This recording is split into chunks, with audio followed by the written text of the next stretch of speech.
Kõige viimaseks taimekaitsetööks enne talve saabumist jääb taliteraviljadel veel kord teha üks fungitsiidiga pritsimine pealt.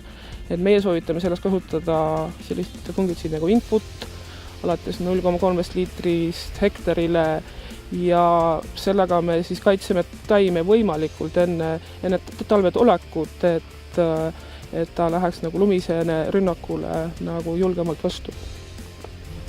Koos fungitsiidiga on hea paagisegusse lisada kaalium vedelväetist Final K.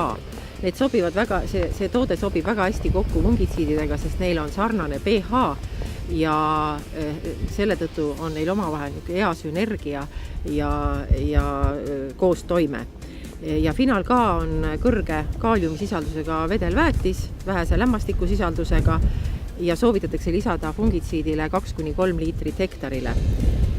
See võimaldab taimel paremini talvele vastu minna, tõstab taimes suhkrute, süsivesikute sisaldust ja taim on vähem tundlik temperatuuri kõikumistele, nii talvistele kui varakevadistele temperatuuri kõikumistele, mis põhjustab kahjustusi.